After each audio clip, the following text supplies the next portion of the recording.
Government ने हाल ही में IPC यानी कि इंडियन पेनल कोड, भारतीय दंड संहिता और सीआरपीसी क्रिमिनल प्रोसीजर कोड यानी कि आपराधिक प्रक्रिया संहिता और 1872 भारतीय साक्ष्य अधिनियम इंडियन एविडेंस एक्ट में संशोधन करते हुए नए विधेयक बनाए हैं और इनमें नई चीजों को भी ऐड किया है। इसके अनुसार जीरो एफआईआर पंजीकरण की प्रोसेस में कुछ चेंजेस हुए हैं। ये चेंजेस क्या हैं और अब नए तरीके से कैसे एफआईआर रजिस्टर होगी, कैसे अब आपको एफआईआर रजिस्टर कराना है, किन किन चीजों को आप ध्यान में रखकर एफआईआर रजिस्टर की जाएगी, आज की इस वीडियो पे कंप्लीट प्रोसेस जानेंगे। Hey guys, I am Chandrabhan Chakravarti and you are watching Tech Revenue. So let's start.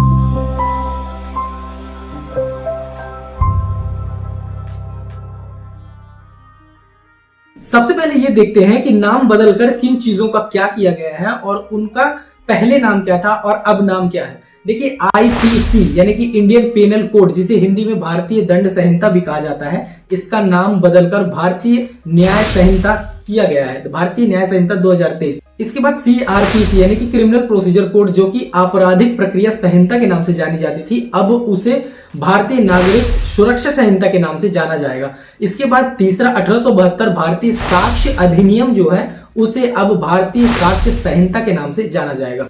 अब दूसरी बात करते हैं कि जीरो एफआईआर क्या होता है और जीरो एफआईआर कब रजिस्टर किया जाता है और इसमें क्या बदलाव किए गए हैं, अब वो देखेंगे। सबसे पहले ये जानते हैं कि जीरो एफआईआर क्या होती है। देखिए, जब कोई ऐसी घटना या कोई भी ऐसी वारदात जो कि आपके पुलिस स्टेशन के अधिकार क्षेत्र में ना होकर या आपके क्षेत्र में ना होकर दूसरी जगह पे कहीं पे होती है, तो वहां के संबंधित पुलिस स्टेशन में उस रिपोर्ट को, उस घटना को दर्ज किया जाता है और उसे कोई नंबर ना देकर जीरो नंबर देकर रिलेटेड पुलिस स्टेशन में ट्रांसफर कर दिया जाता है, जिसे जीरो एफआईआर कहा जाता है। ये जीरो एफआईआर की जो प्रोसेस होती थी, ये पहले सीआरपीसी की धारा 154 के अंदर रजिस्टर की जाती थी, जबकि अब ये भारतीय नागरिक सुरक्षा संहिता के अंतर्गत 173 धारा में रजिस्टर की जाएगी। इसके बाद अब एफआईआर पंजीकरण में भी कुछ चेंजेस किए गए हैं, आइए उन्हें देखते हैं। जीरो एफआईआर सीआरपीसी की धारा 154 में एफआईआर दर्ज करने का प्रावधान है। बीएनएस में इसके लिए संबंधित प्रावधान धारा 173 है। सुविधा के लिए धारा 173 का प्रासंगिक भाग इस प्रकार से है। 173 एक किसी संज्ञेय अपराध के घटित होने से संबंधित प्रत्येक जानकारी, चाहे वह अपराध किसी भी क्षेत्र में किया गया हो, मौखिक रूप से या इलेक्ट्रॉनिक संचार द्वारा दी जा सकती है और यदि किसी पुलिस स्टेशन के प्रभारी अधिकारी को दी जाती है तो नंबर 1 मौखिक रूप से इसे उसके द्वारा या उसके निर्देशन में लिखा जाएगा और सूचनाकर्ता के समक्ष पढ़ा जाएगा और ऐसी प्रत्येक जानकारी, चाहे वह लिखित रूप में दी गई हो या पूर्वोत्तर रूप में लिखित रूप में दी गई हो, उसे देने वाले व्यक्ति द्वारा हस्ताक्षरित किया जाएगा। नंबर 2 इलेक्ट्रॉनिक संचार द्वारा इसे देने वाले व्यक्ति द्वारा 3 दिनों के भीतर हस्ताक्षर किए जाने पर इसे रिकॉर्ड पर लिया जाएगा। ईएफआईआर, इसके अलावा धारा 173 इलेक्ट्रॉनिक रूप से एफआईआर दर्ज कराने का भी प्रावधान करती है। हालांकि ईएफआईआर को रिकॉर्ड पर लेने से पहले ऐसी जानकारी देने वाले व्यक्ति के हस्ताक्षर 3 दिन के भीतर लेना आवश्यक है। यह प्रावधान महिला पीड़िता के लिए एक बड़ी राहत बनकर आया है।